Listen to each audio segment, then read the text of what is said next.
One summer moment can change a child's life. Through Toys for Tots Give and Go initiative, your support provides books, games, toys, and outdoor adventures that spark curiosity, creativity, and a love of nature. Whether it's fishing, learning a new sport, reading under a tree, or playing with friends, these moments build confidence and lifelong memories. For too many children, those moments never come. You can help change that this summer. Visit toysfortots.org. Toys for Tots, delivering hope beyond the holidays. You're in your apartment alone.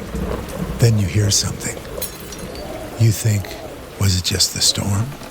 You realize you're not alone. Your living room is not safe with Unhinged, the new immersive game experience brought to you by Netflix. To make it out alive, you must answer the phone. The question is, when your phone rings, will you answer? Tap the banner to play Unhinged now, only on Netflix. Cats and Cosby on the Red Apple Podcast Network. Well, God bless the USA. I'm here with, it's me and Ed Cox today. And Ed, I'm glad we're both here together. I'm glad we're both here, and I'm glad we're in the USA. Absolutely. And Rita is, she's supposed to be calling in, but there was a secret that she was at the White House, and the president wanted to see her. Let's see what happens. If she's not available, maybe they took her phone away from her. Sometimes you take your phone away. I think visiting with the president takes precedence. It barely takes precedence over your program, John. Absolutely. And I guess he has to. If she's going to see him, she has to see him soon because he's going to South Dakota. Yeah, he's going to South Dakota. That's right, the Mount Rushmore. But we're all celebrating the 250th anniversary of the Declaration of Independence, a truly revolutionary document. And I will tell you, Ed, if President Trump didn't get elected post Biden, I don't know if we would have made the 300th year. Yeah, I agree with you. We're going in the wrong direction, and he's got this country now going in the right direction. Got to keep it going, though. You got to keep it going. And I was worried. And I tell you, and this morning, I worked 5 hours this morning, and we had Michael Cohen on, and we had Fernando Mateo on, and it was me and Jake. And it was going so well. And Vito came in. Vito Fasella came in. Yeah. Oh, he's good. Great. And it was going so great that we took over the first hour of Brian Kilmeade's show. Oh, my gosh. And, we didn't realize that Brian was alive because one of our board people told me that it was taped. Well, I guess he made a mistake. Yeah. Well, what do what do you think? The Declaration of Independence.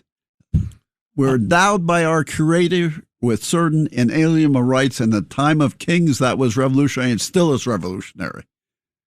Our rights come from our Creator, not from any government. And the job of government is to secure those rights, life, liberty, and the pursuit of happiness. It was revolutionary then, it's still revolutionary now. Absolutely. And I'll tell you,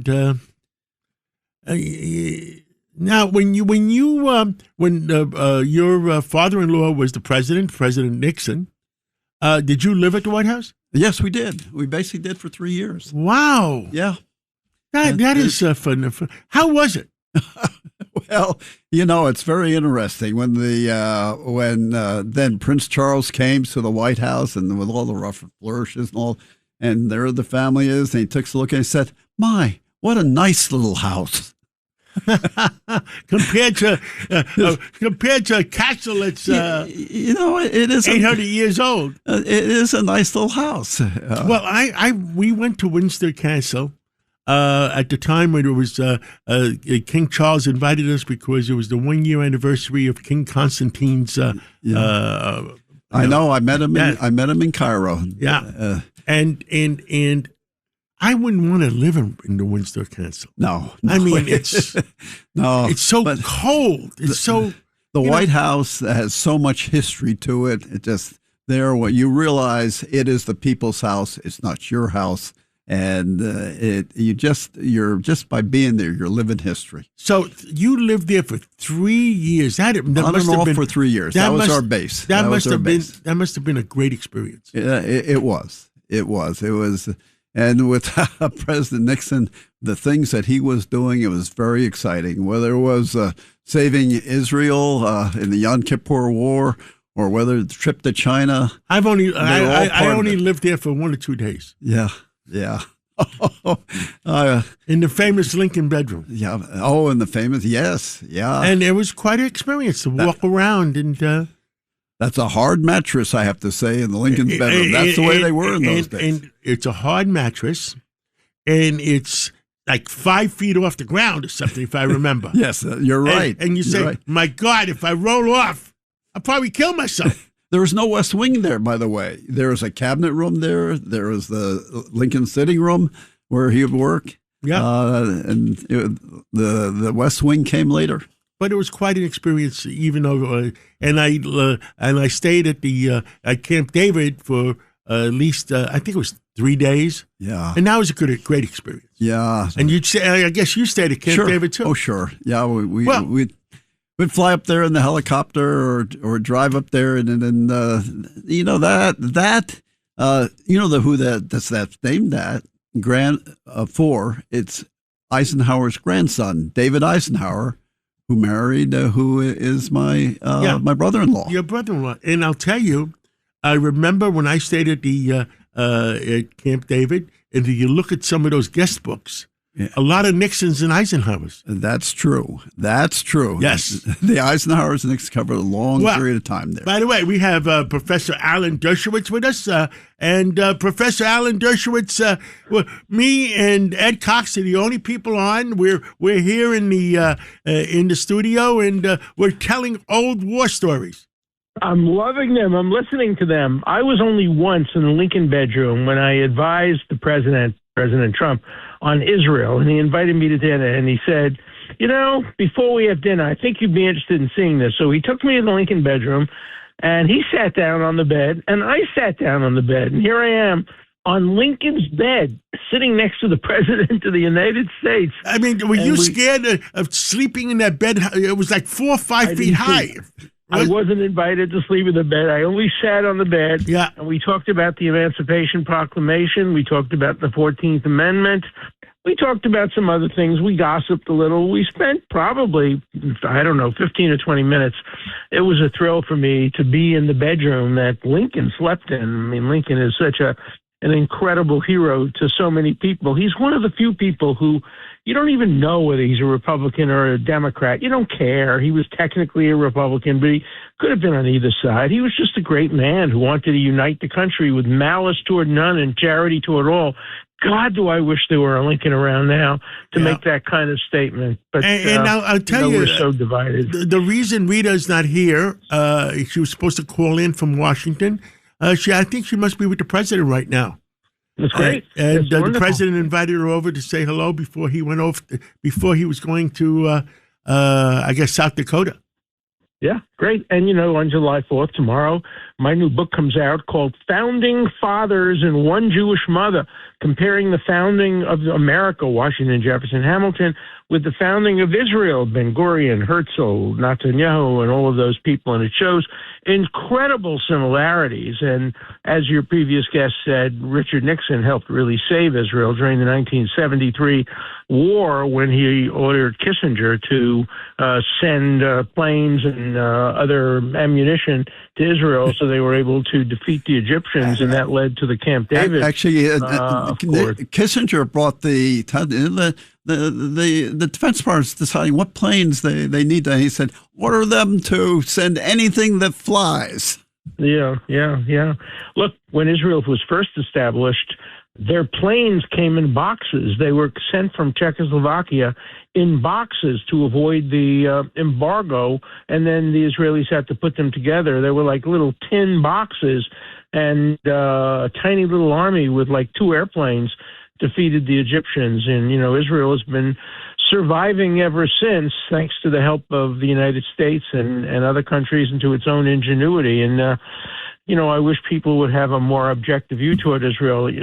Today, the hard left believes that if you're going to be a member of the Democratic Socialists of America, you have to be an anti-Semite. And half of them are Jews, self-hating Jews who believe in socialism, which has never worked for any country in the world. So, I'm hoping as we move beyond July 4th, we regain our desire for free markets, for free speech, and not do what the progressives want us to do, which is to really go back to the time of terrible, terrible regressive politics and divisions based on identity politics. We need meritocracy. We need to survive based on our skills and our abilities, which we've had for all those years. That's what Israel and the United States have in common. They survive on their ability, their meritocracy, and let's hope both countries live a long, long time. But right now, we're talking about America. What a great thrill to be living in America 250 years after, this new book that I have, Jewish founding fathers and one Jewish mother. It has all the original documents founding America. It has original copies of the Bill of Rights, of the Declaration of Independence, of the Constitution. And when you read those over again, they are just the most remarkable things to read. Now, today is July 3rd. Tomorrow's our 250th year, July 4th. What's on your mind, Professor, on some of these Supreme Court cases I mean, did they really screw up badly by going after the birthright? If they were more specific, they could have won. If it was illegal aliens, if it was people that didn't have permission to be here, if they were tourists, they could have won. Look, of course, the framers of the 14th Amendment never intended it to apply to rich Chinese people who fly over here when the woman is in the 8th month in order to have a baby and then fly back to China and maybe do bad things to the United States. That's not what the framers intended. They intended that the children of slaves born in the United States are full citizens rather than fractional citizens. Remember, in the original Constitution, blacks in the South counted as 2/3 of a person. And the 14th Amendment said, no, you're a whole person and you're born in the United States, but you have to be subject to its jurisdiction. And what Congress can do now, and I'm hoping they're going to do it, pass legislation saying that these people who come in just to get born here are not subject to our jurisdiction. They are strangers. They're just like diplomats or like soldiers who are stationed here for NATO. They are not. They have no allegiance to the United States, and there's no reason for them to be citizens. Do you think the Supreme Court, instead of just voting it down, they should have had the option to fix it better themselves, or that's not the norm? No, I think they do. I think without saying it, they have given Congress the option to fix it. Now, can Congress do it?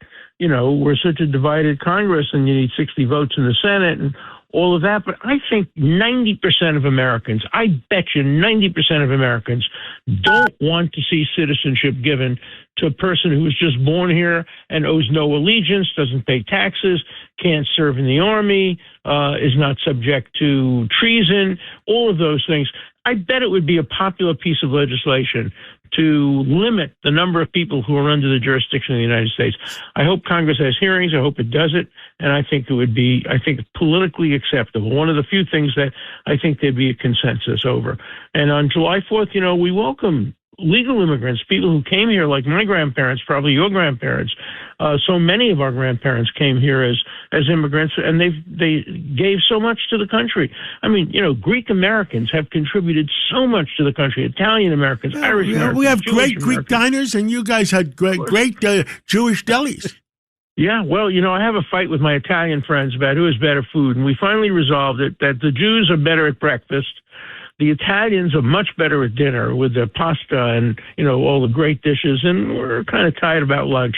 So, and Greek food, my God, two of my favorite restaurants in Manhattan. I don't want to advertise anybody. Yeah, you can say it. Avra Milos.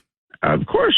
I go to them all the time. Yeah. The freshest fish you can get, the best salads, the best, tiramisu, everything, baklava. It's fantastic. I love Greek food. I do too. I'll tell you one last story before we break. I was talking to my daughter-in-law, my son's wife, and she's a Californian, and she went to see her old house in California. I don't know if you heard this story, Ed. And she went to see her old house, and her house, and her grandfather was Angelo Mazzillo, the famous the big company they had out there, and they went to see their old house, and there was 40 cots in there with 40 Chinese pregnant women. Oh my God! My God! And she says to me that she talked to all her old friends, and the Chinese were buying up homes, big homes in remote areas, so they don't. And this is happening to hundreds of homes in California. Well, that's why we need congressional hearings where we can tell this all to the American public. And, the American people want immigrants. They want good immigrants to come here and help the country. Absolutely necessary to the economy, to the culture, but not people who just come here to be born and then go back to their own country. Yes, do nothing that's wrong. They're not citizens. Yeah. Hold on. They're not subject. I think the Rita just left the president's office. Let's hear it. Okay, Rita, you just left the president's office? I literally just left President Trump just a few moments ago. We had a great exclusive conversation, John. And John, this is what an amazing moment. I'm literally right now a few hundred feet maybe away from the Oval Office. He's about to take off to go to South Dakota to Mount Rushmore. And I think I was one of the last people to talk with him before he goes for this beginning of what is going to be an extraordinary time with America 250. And John, just to give everybody, our great listeners, an insight, first of all, what a gift. I'm so humbled to be here at the White House as we're speaking right now and to talk especially to him on July 4th, July 3rd, on 250-year anniversary. Fantastic. Yeah, you can't get any better, right? You guys, you can't get any better. And to talk to the president just now about this moment in America, what it means to him, what it means to this country, what it means to the world, and just the role that America is playing. And we were looking at the Declaration of Independence, which he has just a few feet away from the Resolute desk, talking about just the significance of that. Of course, he just unearthed that not too long ago. Very proud of that and proud of the history of this country. And also just energized. I mean, here's a president who all day long had meetings.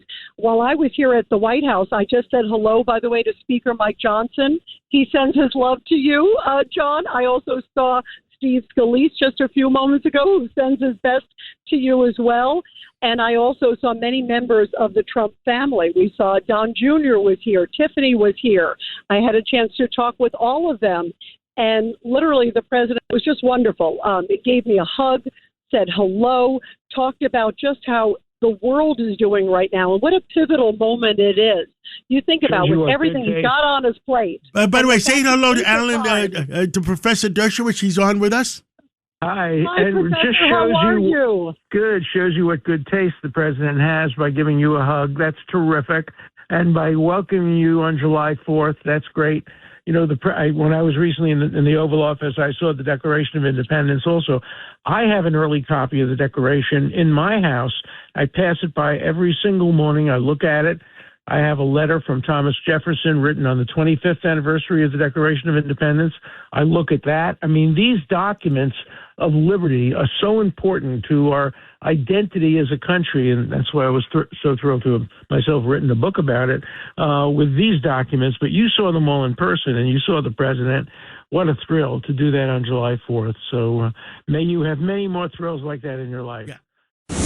Thanks for listening to Katz and Cosby with John Catsimatidis and Rita Cosby. You can hear Katz and Cosby weekdays at 5. It's the 5 o'clock show on 77 WABC. If you like the podcast, share it with your friends and listen anytime at WABCRadio.com and download the WABC Radio app. Hit that subscribe button on all major podcast platforms. Plus, follow WABC on social on Instagram, TikTok, Facebook, Facebook, and X. See you next time for a new episode so you never have to wonder. What the heck is going on here?